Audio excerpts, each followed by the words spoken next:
Hold on to your hats, guys. Today, we dive headfirst into the dark corners of medieval history, focusing on the unspeakable punishments inflicted on women of the era. Brace yourselves for a haunting exposé of a society mired in superstition, fear, and oppressive control. Our journey through this grim past starts now.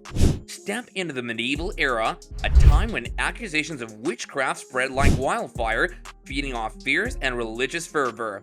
Countless women were cast into the chilling embrace of public execution, their lives extinguished by hanging or the searing flames of the stake.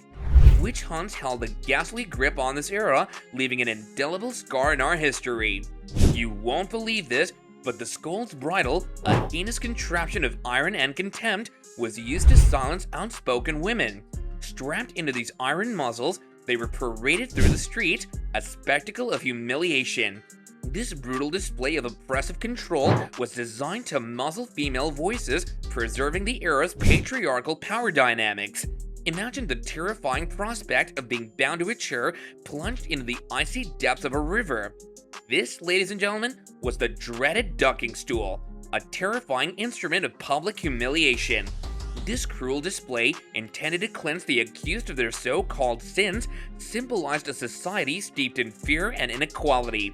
Stay with me as we tread into an even darker corner of medieval society.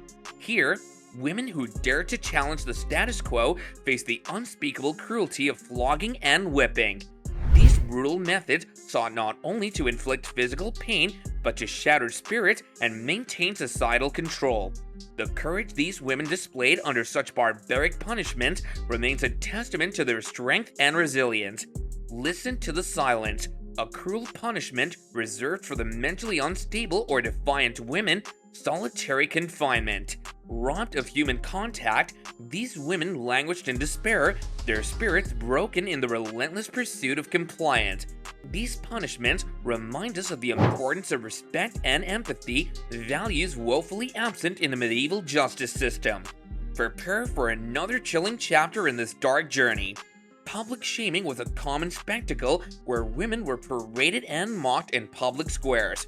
Stripped of dignity and agency, these women were left with emotional and psychological scars that lingered long after their public humiliation. In a world where patriarchal authority ruled, women resisting arranged marriages or family expectations were often forced into abusive unions or confined to prisons. These harsh practices suppressed women's potential and perpetuated gender inequality, underlining the pressing need to challenge outdated norms and advocate for gender equality. In the chilling darkness surrounding the stake, women who were accused of heresy or religious dissent faced a horrifying fate. These public executions, driven by religious intolerance, aimed to eradicate perceived dangerous beliefs and enforce rigid conformity. They stand as a stark and haunting reminder of the crucial importance of upholding religious tolerance and preserving freedom of thought. These tragic events highlight the imperative of embracing diversity and respecting individual beliefs, fostering an environment where differing perspectives can coexist peacefully. We must learn from history's gruesome lessons to cultivate a society that values inclusivity, understanding, and the protection of fundamental human rights.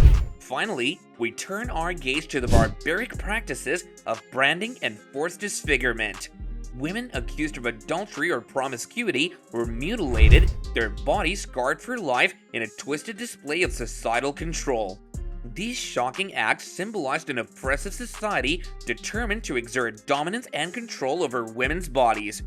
Our foray into the heart of medieval history comes to an end right here. As we journey through the dark passages of time, we bore witness to the unimaginable horrors inflicted upon women who dared to defy societal norms. As we reflect on this gruesome past, let us strive to uphold human rights and dignity in our present. Now over to you. What are your thoughts on these medieval punishments? Can such practices ever be justified, even in their historical context? Don't forget to leave your comments down below.